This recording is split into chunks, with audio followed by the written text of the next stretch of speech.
কোটি অশ্বমেধ যজ্ঞ এক কৃষ্ণ নাম সম, যেই কহে সেই তো পাষণ্ডী দণ্ডে তারে জম। হরে কৃষ্ণ।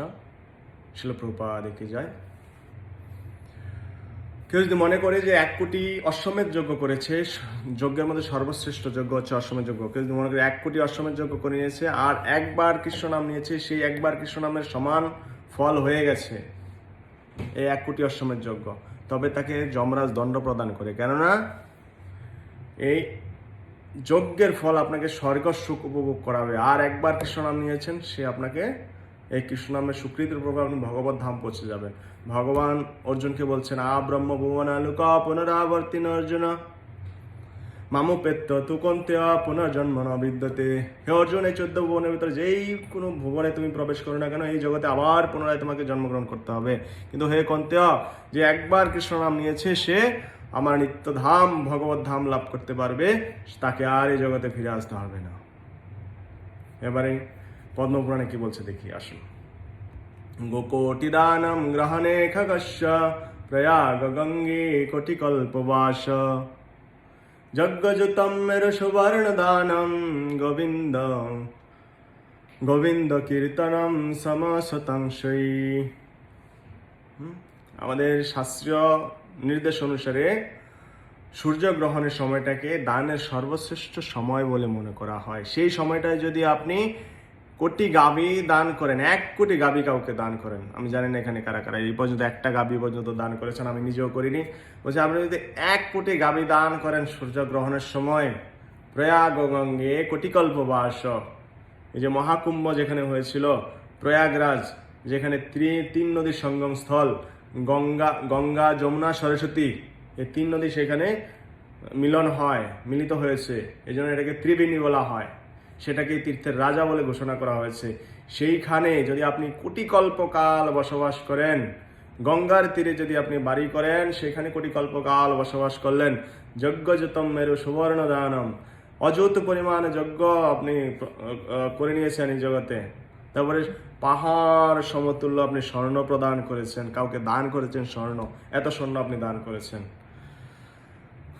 তারপর গোবিন্দ কীর্তনম সমশতাংশই, একবার যে আপনি গোবিন্দের নাম নিয়েছেন, সেই গোবিন্দ নামের 70 ভাগের 1 ভাগের যে ফল হবে আপনার,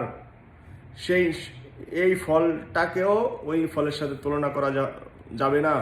যে দান করলেন, গাভী দান করলেন, তারপরে প্রয়াগ গঙ্গে কোটিকল্প বাস করলেন, তারপর যজ্ঞ অযুত পরিমাণ যজ্ঞ করলেন, পাহাড় সমতুল্য স্বর্ণ কাউকে দান করলেন, তারপরে একবার গোবিন্দ নামের সমান বলে আপনি ওর সাথে তুলনা করতে পারবেন না।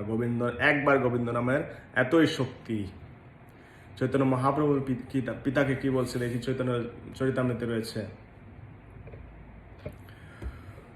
চারি যুগে চারি ধর্ম জীবের কারণ, কলিযুগের ধর্ম হয় নাম সংকীর্তন। এত এবে কলিযুগে নাম যজ্ঞ সার, আর কোন ধর্ম কইলে নাহি হয় পার। রাত্রি দিন নাম লয় খাইতে শুইতে, তাহার মহিমা বেদে নাহি পারে দিতে। শুনো মিশ্র কলিযুগে নাহি তপ যজ্ঞ, যেই জন ভজে কৃষ্ণ তার মহাভাগ্য। এতএবে গৃহে তুমি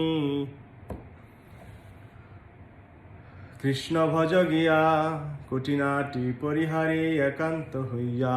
সাধ্য সাধন তত্ত্ব যা কিছু সকল, হরিনাম সংকীর্তনে মিলিবে সকল। আমাদের সময়টা আমরা কোথায় ব্যয় করছি বলুন? একবার কৃষ্ণ নাম যদি আমরা নেই, সেটার ফল আমাদের কখনোই ফুরাবে না।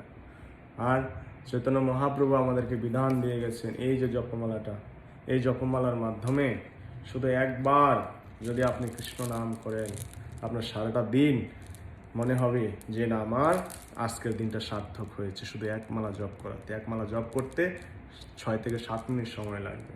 আপনার সময়টাকে ব্যয় তো করছেন হয়তো চা দোকানে, নয়তো কারোর সাথে অন্যের নিন্দা মন্দ, কোথায় কি হয়েছে এগুলো প্রজল্প করে, আর নয়তো মোবাইলের মাধ্যমে আমাদের সময়টা ব্যয় হচ্ছে।